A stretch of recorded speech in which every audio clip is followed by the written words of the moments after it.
Olá, boa tarde. Hoje é 26 de 3 de 2025, 26 de março de 2025.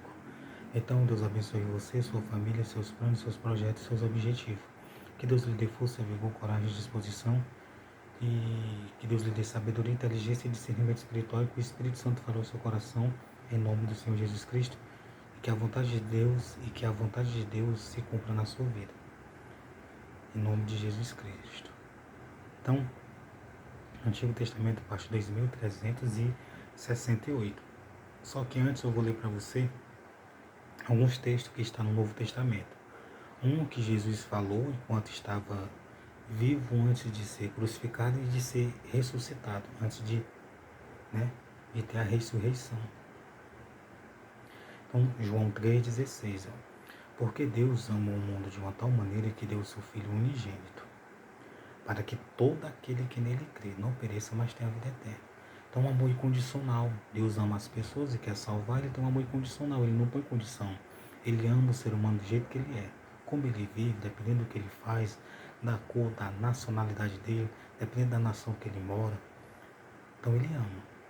Ele ama ao ponto de enviar o próprio Filho para ensinar o Evangelho e ser crucificado e ressuscitar. Jesus morreu na cruz por mim e por você. Então Deus demonstrou o amor dele para conosco, e Jesus também demonstrou o amor dele para conosco, aceitando vir à terra, pregar o Evangelho e aceitando ser crucificado para levar os nossos pecados, as enfermidades, as doenças e nos salvar. Então ele nos ama, amor incondicional. Mas tem uma coisa, ele não quer que você pereça, nem eu, nem ninguém. Ele não quer que o ser humano pereça. Por isso que ele falou, porque Deus amou o mundo de uma tal maneira que deu o seu Filho unigênito, para que todo aquele que nele crê não pereça, mas tenha a vida eterna. Lembrando que quem falou esse texto foi Jesus. Foi ele que falou isto. Não foi João que escreveu, foi ele que falou. Ele falou, porque Deus enviou o seu Filho ao mundo, não para que condenasse o mundo, não para condenar o mundo, mas para que o mundo fosse salvo por ele, mas para salvar o mundo através dele. Quem? Os seres humanos. Então, através de que você é salvo? Através de crer. Então, 1 Crônica 9, versículo 28. E alguns deles tinham cargo dos utensílios do ministério, porque por conta os trazia, por quanto os tiravam. Então, alguns deles, eles tinham cargo dos utensílios do ministério. Como assim?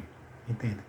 Eles pegavam os utensílios que iam usar nas cerimônias, nas reuniões, nos cultos, nas adorações. Eles pegavam o que eles iam usar no culto, na adoração, nos holocaustos, no sacrifício. Então eles pegavam e depois eles tinham a missão de pegar e colocar no mesmo lugar. Eles tinham essa função, essa missão. E olha que isso era muito sério.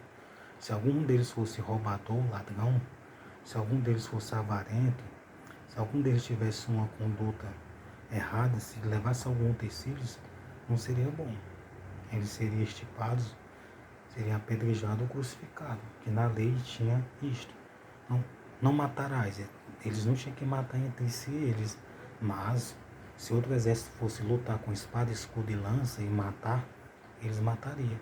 E quando Deus mandava matar uma nação todinha, todas as pessoas daquele lugar, é porque todos, infelizmente, estavam fazendo a vontade do diabo, queria fazer a vontade do diabo e queria fazer aquilo com aqueles que estavam fazendo a vontade de Deus e que não queria fazer o que eles faziam de errado.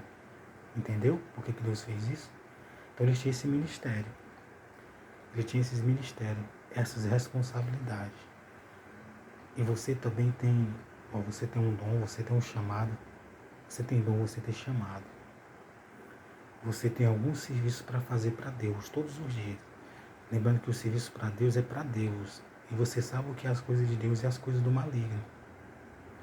Porque deles alguns havia que tinham cargo dos móveis e de todos os objetos sagrados, como também da flor de farinha e do vinho, e do azeite e do incenso, e das especiarias, para perfumar, do incenso para queimar, a erva que queimava, o incenso, ou qualquer outra coisa que eles usavam para queimar, o incenso. Então eles tinham essas responsabilidades.